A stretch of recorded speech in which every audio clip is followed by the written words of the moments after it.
नमस्कार। मैं एसोचैम की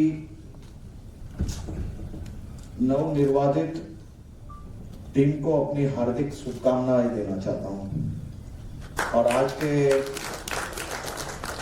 गुजरात पावरिंग ग्लोबल ग्रोथ के इस कार्यक्रम में हम सब के बीच उपस्थित गुजरात के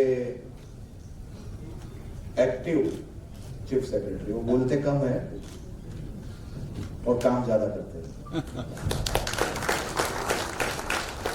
एसोचैम के प्रेसिडेंट श्री निर्मल मिंडा जी, हमारे दोस्त गुजरात काउंसिल के चेयरमैन श्री चिंतन ठाकर जी, इंडस्ट्री कमिश्नर श्री पी स्वरूप जी,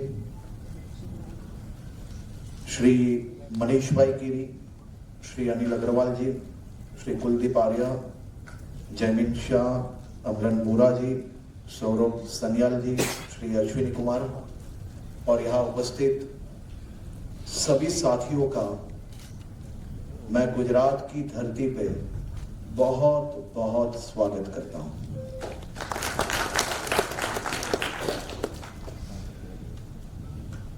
निर्मल जी ने ये नई जिम्मेदारियां कुछ महीने पहले ही ली है। ऐसे गुजराती में एक कहावत है कि पित्तल होता है ना, मेटल, उस पर जंग लग जाती है, लेकिन जंग को कुछ नहीं करना है, अच्छे से साफ करो, वो वापस चमकने लगता है। और एसोचैम ये देश की बहुत ही बड़ी संपत्ति है और एसोचैम पे हम सबको बहुत बहुत गर्व है। एसोचैम में पूर्व में भी देश के अनेक राज्यों के विकास में बहुत ही महत्वपूर्ण भूमिका अदा की और अभी भी कर रही है। पिछले कई साल से गुजरात एसोचैम के साथ जुड़ा हुआ है, कई कार्यक्रम, कई पॉलिसीज और नए अनेक आयामों में गुजरात और एसोचैम ने साथ में मिलकर काम किया है और हम सबका अनुभव बहुत ही अच्छा रहा है हमें साथ में।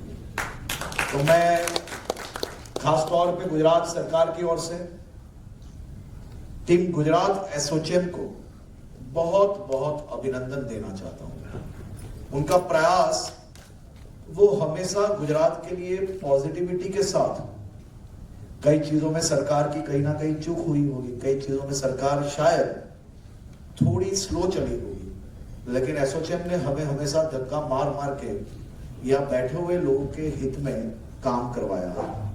तो उसके लिए मैं एसोचैम का बहुत बहुत आभार भी मानता हूं और शुभकामनाएं भी देता हूं।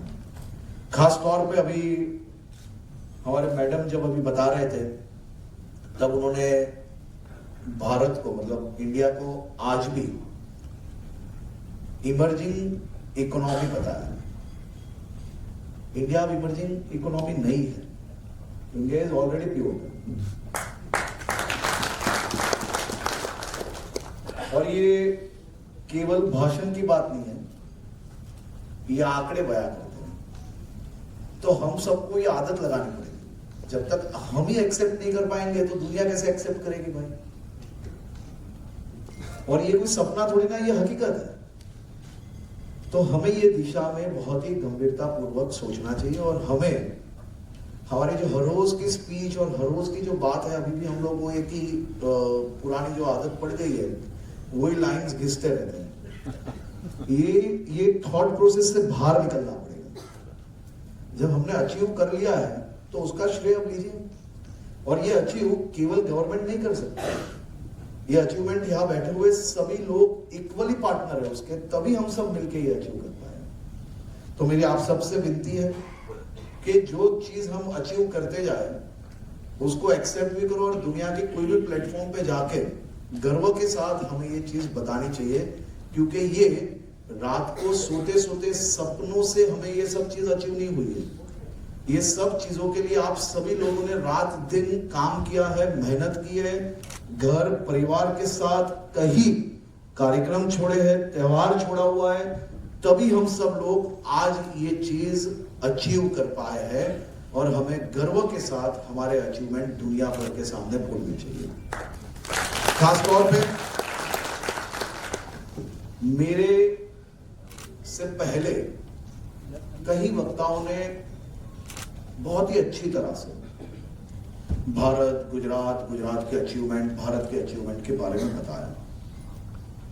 मैं वो सेम चीज यहां पे आपको वापस रिपीट नहीं करना चाहता। एज एन गवर्नमेंट हमारी क्या रिस्पॉन्सिबिलिटी हो सकती है? एज एन गवर्नमेंट हमारी सबसे पहली रिस्पॉन्सिबिलिटी ये है कि मेरे राज्य में आने वाले सभी इन्वेस्टर्स को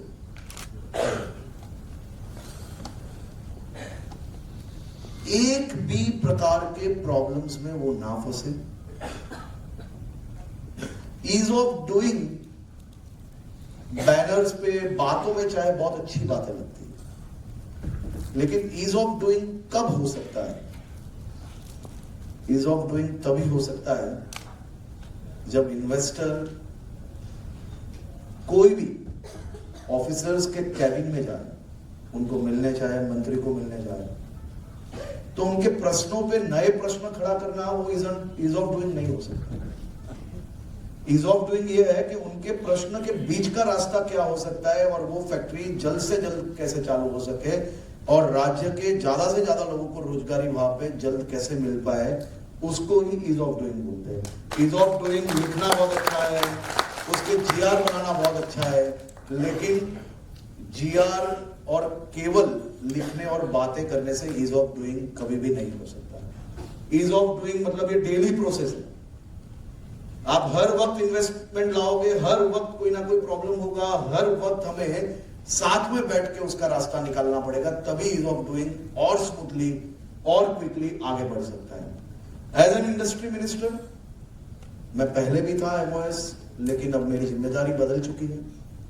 नई जिम्मेदारी के साथ पहले ही दिन हमने बैठ के सबसे पहले सभी ऑफिसर्स के साथ, मेरी टीम के साथ हम जब बैठे तब हमने एक ही बात की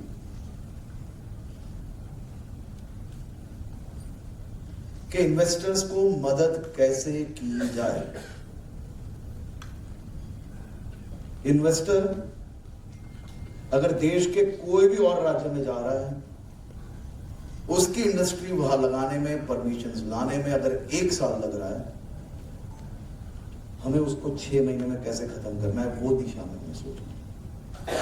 वो दिशा में हम कैसे काम कर पाएंगे, वो दिशा में काम करने के लिए हमने सबसे पहले एमएसएमई हो, लार्ज इंडस्ट्रीज हो, ये सभी इंडस्ट्रीज के लिए वीक में 2 दिन मैं खुद 3-3, 4-4 घंटे में सभी इंडस्ट्रीज को हम लोग इनवाइट करते हैं, उनके प्रॉब्लम्स के साथ बुलाते हैं। हमारे चीफ सेक्रेटरी, हमारे अन्य अधिकारी, सब लोग साथ में बैठ के टेबल पे जितने निर्णय दे पाए उतने निर्णय हम लोग टेबल पे देते हैं। और ये 1-2 इंडस्ट्रीज नहीं, कम से कम 80 इंडस्ट्रीज के साथ हम लोग की कुछ ही महीनों के अंदर 1-to-1 मीटिंग्स हुई और कई लोगों के प्रॉब्लम्स हमने ऑन टेबल क्लियर किए हैं। या काफी लोग बैठे हुए जो हमारी इंसेंटिव्स है, उसके लिए जो कमिटी होती है, वो कमिटी की मीटिंग में यहां बैठे हुए कई लोग उसके मेंबर्स हैं। पिछली मीटिंग में 14 मिनट के अंदर हम लोग ने 21 इंडस्ट्रीज को इंसेंटिव पास करके 1 और घंटे के अंदर उसकी बैंक अकाउंट के अंदर पैसे जमा कराने में सफलता प्राप्त की। क्योंकि यहां बैठे हुए आधे से ऊपर लोग जब मेरे पास आते हैं,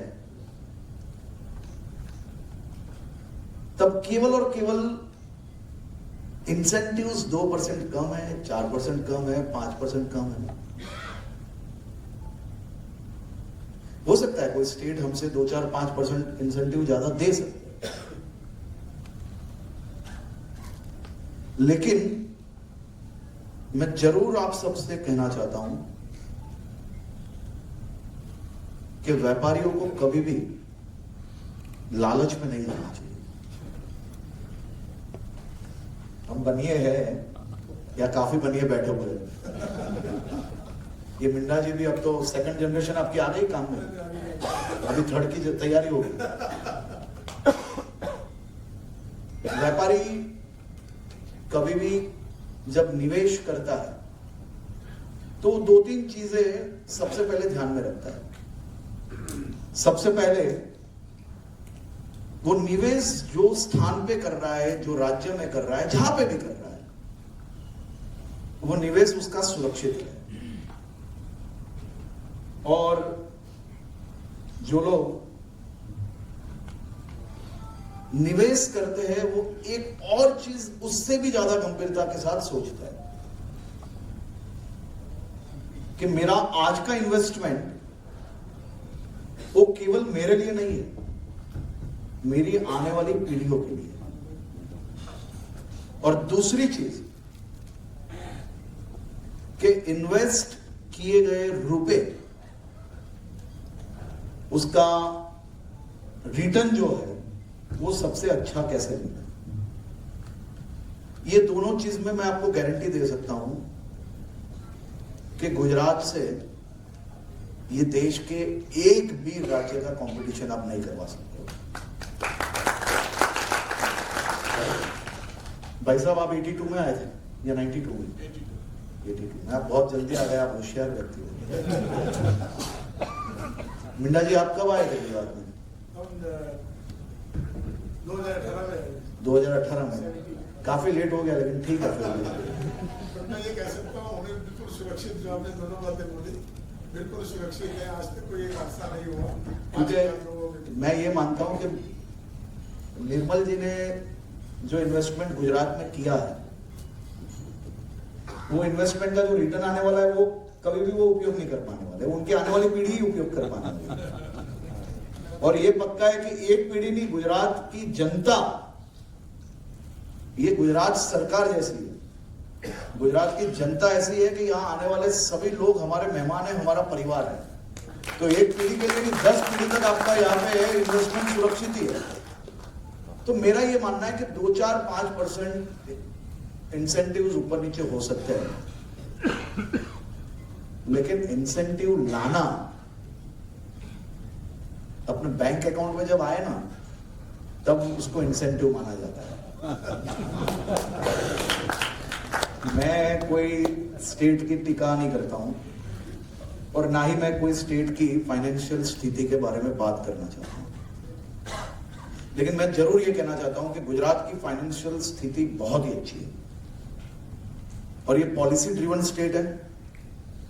ये बजट में इंडस्ट्रीज डिपार्टमेंट के अंदर 22% बजट का ग्रोथ हुआ है। 22%। आज अभी आते आते एक सिंगल क्लिक पे हम लोग ने 450 करोड़ रुपए की इंसेंटिव देके मैं ये प्रोग्राम में आया हूं, जिसमें से 2045 जो कंपनीज को ये 450 करोड़ का इंसेंटिव गया है, उसमें से 1715 कंपनीज वो एमएसएमई है। इसमें कोई लाभार्थी बैठे होंगे मुझे पता नहीं है एग्जैक्टली, लेकिन मैं मानता हूं कि कोई ना कोई तो जरूर होगा। तो गुजरात बिल्कुल अलग सोचों के साथ पहले से काम कर रही है। देश के प्रधानमंत्री, तत्कालीन मुख्यमंत्री आदरणीय श्री नरेंद्र भाई मोदी जी ने गुजरात का रोड मैप पहले से बनाया हुआ है। हम तो खाली टॉपिंग्स ऐड कर रहे हैं और वो टॉपिंग्स ऐड करते करते ये स्पीड को और तेजी से कैसे आगे बढ़ा पाए, वो दिशा में हम लोग काम कर रहे हैं। खास तौर पे ये बजट में हमने बहुत ही महत्वपूर्ण विषयों में काम किया है। ये देश का गुजरात पहला राज्य होगा जहां मेगा R&D सेंटर्स के लिए इंसेंटिव से लेके सबसे बेहतरीन स्कीम बनाने में हम लोग वो दिशा में आगे बढ़ रहे हैं और आने वाले दिनों में देश के सबसे बड़े R&D सेंटर्स वो गुजरात में आप सबको देखने मिलेंगे। क्योंकि जब तक नई R&D सेंटर्स के माध्यम से हम नई चीजों को लाने में सफलता नहीं प्राप्त कर पाएंगे, तब तक हमें दुनिया के अलग अलग देशों की टेक्नोलॉजी पे निर्भर रहना पड़ेगा। और ये पहली ऐसी स्टेट गवर्नमेंट है जिसने R&D सेंटर्स के लिए सोचा, और केवल सोचा इतना नहीं, लेकिन मेगा R&D सेंटर्स में हम लोग बहुत ही अच्छी और बेहतरीन पॉलिसी ला रहे हैं। आप सभी लोगों को मैं आज से ही ये दिशा में सोचने के लिए निमंत्रण दे रहा हूं कि आप ये दिशा में सोचिए, और ये दिशा में आने वाले दिनों में निवेश के साथ साथ सरकार आपके पार्टनरशिप में काम करेगी। आपको हैंडहोल्ड और नर्चर करके आप R&D बेस्ट कैसे कर पाओ, उसके लिए हम लोग आपके साथ खड़े रहेंगे। उसी के साथ साथ या बैठे हुए कई MSMEs ऐसी होगी जो यूरोपियन कंट्रीज में काम, यूरोपियन कंपनीज के साथ काम कर रही है, जो US की कंपनीज के साथ काम कर रही है, जिनके पास साइट विजिट होती है तो GIDC के अंदर अगर कुछ लीकेज पानी दिखेगा, ड्रेनेज अगर दिखेगा खुला, कुछ अलग अलग प्रॉब्लम्स आपको फेस हो रही होगी। गुजरात सरकार ने 25 GIDC को ये साल के बजट में स्मार्ट GIDC बनाने का फैसला किया है। और मैं बहुत ही अच्छी तरह से स्मार्ट वर्ड को समझ सकता हूं, और इसके लिए हमने बहुत ही डिटेल्ड स्टडी किया है। ये 25 GIDC सही तौर पे स्मार्ट GIDC बनेगी, जिसमें मैक्सिमम काम वो आप सबके हित में होगा। चाहे पानी की बात हो, ड्रेनेज की बात हो, CETP की बात हो, ये सभी विषयों में सरकार एक नई सोच के साथ आप सबको फैसिलिटीज देने के लिए आगे बढ़ रही है। उसी के साथ साथ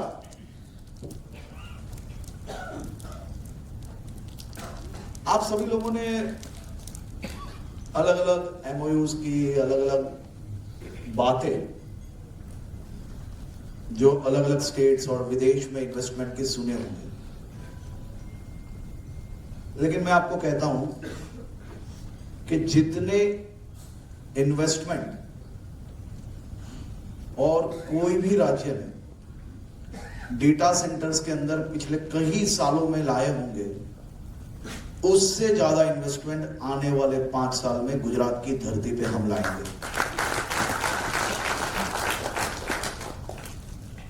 आज के दिन देश की पूरी मैन्युफैक्चरिंग कैपेसिटी में 18.5% शेयर वो गुजरात का है। 2030 से पहले हम उसे 21% से ज्यादा तक ले जाने के लिए हम लोग का रोड मैप बनाया गया है, और 2035 तक पूरे देश का जो मैन्युफैक्चरिंग कैपेसिटी होगी उसमें 25% कैपेसिटी केवल गुजरात की होगी। एक्सपोर्ट होने वाला हर तीसरा डॉलर वो गुजरात से आता है। गुजरात में बेस्ट इंफ्रास्ट्रक्चर अवेलेबल है, रोड्स नंबर 1 है। पूरे देश के 40% कार्गो ये केवल गुजरात हैंडल करता है। आने वाले टाइम में 50% तक हमारा कार्गो वो गुजरात मैनेज कर सके, उस दिशा में गुजरात सरकार कामगिरी कर रही है। मैन्युफैक्चरिंग कैपेसिटी हमारी बहुत अच्छी है। यहां बैठे कई लोग उसके साक्षी होंगे जब मोदी जी ने गुजरात को ऑटोमोबाइल हब के तौर पे एक विजन देखा था। मेरे कई सो कॉल्ड इंटेलिजेंट जर्नलिस्ट द्वारा उसको दिन में देखा गया सपने के तौर पे उन्हें कहा गया था। आज गुजरात वो स्थिति पे है, केवल देश में नहीं लेकिन एशिया का सबसे बड़ा प्लांट मारुति का 2029 से पहले केवल एक ही कंपनी द्वारा पर ईयर 20 लाख गाड़ियां गुजरात की धरती पे से मैन्युफैक्चरिंग होगी। निर्मल जी तो उसमें काफी जानकार होंगे, कई इकोसिस्टम के साथ जुड़े हुए हैं। कुछ दिन तो गुजारा गुजरात में, आप सबने जो सुना होगा, अग्रवाल जी ने बताया, अब वो भूल जाइए। जिंदगी गुजरात में गुजारिए, मजा आ जाएगा।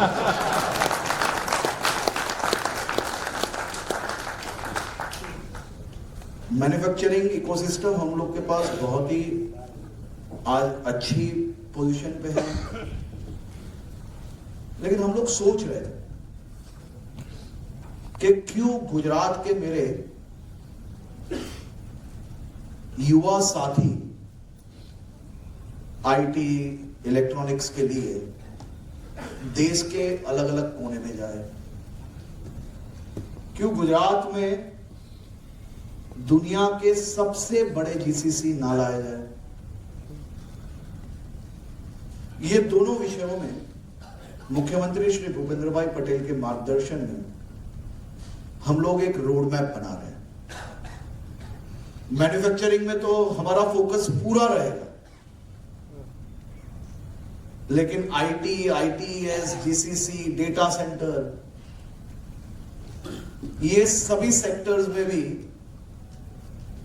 हम बहुत ही गंभीरता के साथ काम कर रहे हैं। और ये सभी सेक्टर्स में आने वाले दिनों में गुजरात में बड़े इन्वेस्टमेंट जरूर से लाने में गुजरात सरकार को सफलता प्राप्त होने वाली है। गिफ्ट सिटी की मैं बात करूं तो दुनिया की सबसे बेहतरीन सिटी है गिफ्ट सिटी। आज जितने बिल्डिंग्स आप देख रहे हो ना, उससे डबल बिल्डिंग्स आने वाले 1.5 साल के अंदर तैयार होने वाले हैं। ये जक्षय भाई और गिफ्ट सिटी के कई मेरे साथी यहां पे बैठे हुए हैं। पिछले 6 महीने पे गिफ्ट सिटी की डिमांड वो कई गुना ज्यादा हो गई। और यहां बैठे हुए मेरे सभी साथियों को मैं कहना चाहता हूं कि बाहर के दुनिया के अलग अलग देश से लोग आके फायदा ले जाएंगे, फिर आप लेट हो जाओगे। आज भी बहुत ही गोल्डन अपॉर्चुनिटी है गिफ्ट सिटी में, हमें एस्टैब्लिशमेंट हमारा ले जाना चाहिए। हमारे यहां बैठे हुए कई कंपनीज ऐसी है कि जिनके जीसीसी गिफ्ट सिटी में हो सकते हैं। हमें उस दिशा में सोचना चाहिए। आप लोग आइए, आप एक नई सोच के साथ आइए, आपको क्या मदद चाहिए, हम मदद करने के लिए तैयार हैं। लेकिन अगर हम लेट हो जाएंगे तो जरूर से फिर गिफ्ट सिटी में एस्टैब्लिशमेंट करना इतना इजी नहीं रहेगा। इनमें से कितने लोग ऐसे हैं जिन्होंने धोलेरा विजिट किए?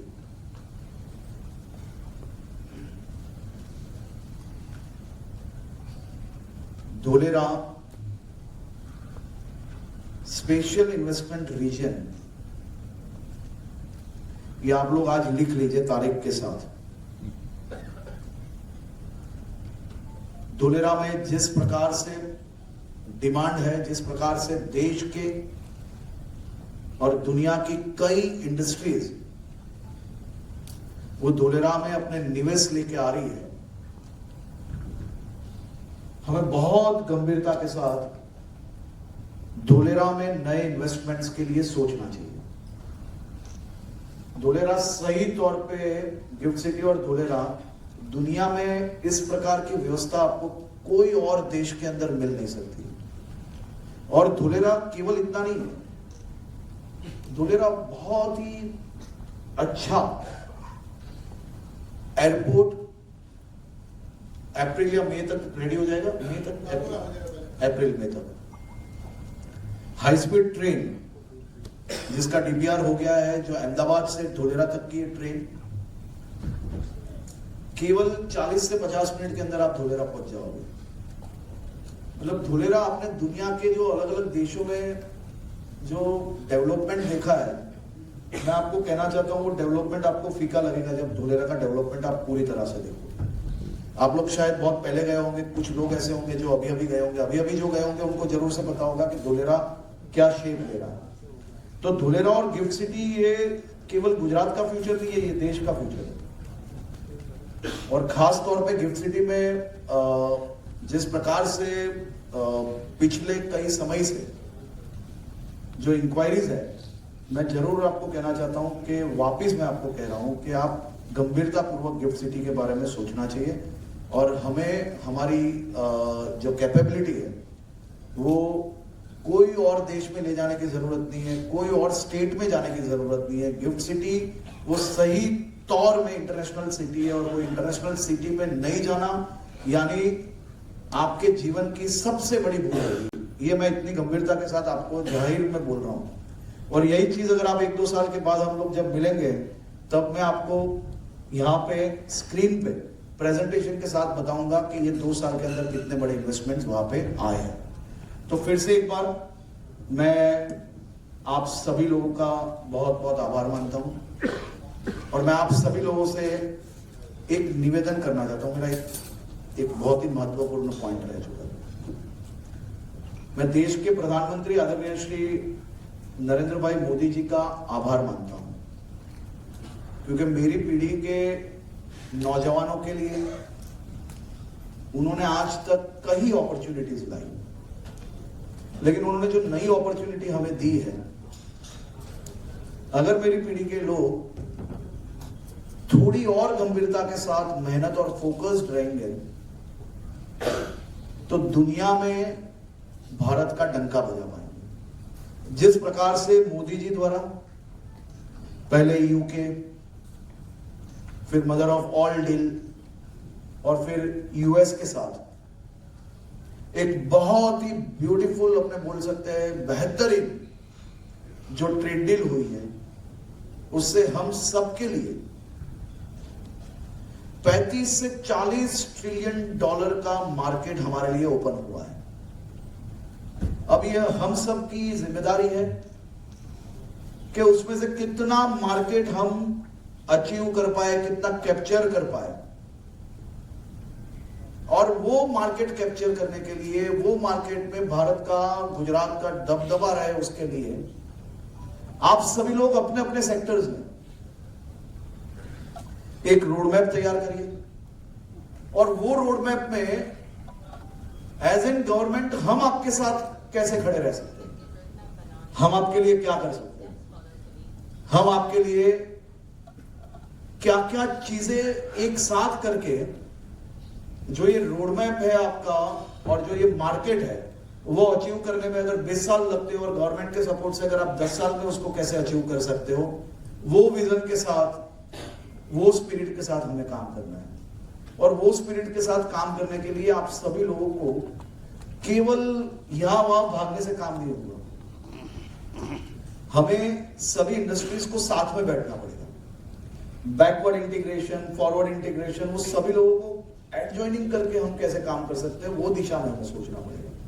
और वो सभी चीजों के लिए गवर्नमेंट पॉलिसीज का जो सपोर्ट चाहिए, उसके लिए हम लोग आपके साथ हर हमेशा खड़े हैं। तो वही सोच के साथ आप नए तौर से, नए उत्साह के साथ, नई स्पीड के साथ मोदी जी द्वारा दी गए ये बड़े से बड़ी अपॉर्चुनिटी को हम लोग कैसे अचीव कर सके, वो दिशा में हमें आगे बढ़ना है। क्योंकि मैं तो हमेशा ये सोचता हूं कि मुझे मेरे गुजरात की इंडस्ट्रीज को नर्चर करना है, हैंडहोल्ड होके उन्हें देश के टॉप इंडस्ट्रियलिस्ट कैसे बना पाए, वो दिशा में सोच के साथ मैं आप सबके साथ मेहनत में लगा हूं। पहले फेज में आप दुनिया, मतलब देश के टॉप खुद के सेक्टर्स के अंदर कैसे आप लोग, मैन्युफैक्चरिंग सेक्टर्स के अंदर आप लोग अपना दबदबा बना पाओ, वो दिशा में आपको सोचना है। और फिर हम लोग साथ में मिलके ग्लोबली चैंपियन आप लोग कैसे बनो, वो दिशा में हमें आगे बढ़ना है। तो वो दिशा में आगे बढ़ने के लिए आप लोग फिर वही स्पिरिट के साथ काम नहीं कर पाएंगे। नई अपॉर्चुनिटी आई है तो हमें नई स्पिरिट के साथ, नई आइडियाज के साथ आगे बढ़ना है। और ये गवर्नमेंट आपके पार्टनर है। आप भूल गए, आप गवर्नमेंट के पास, मिनिस्टर के पास, कोई सेक्रेटरी के पास नहीं जा रहे हो।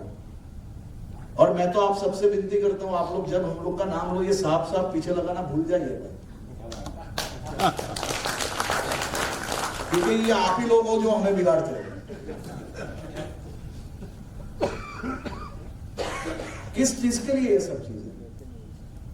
हम लोग साथ में मिलके ये राज्य का, देश का विकास के लिए आप जो मेहनत कर रहे हो उसमें हमें मदद करनी है खाली, और ये मदद करने के लिए हम लोग एकदम साथ में खड़े हैं।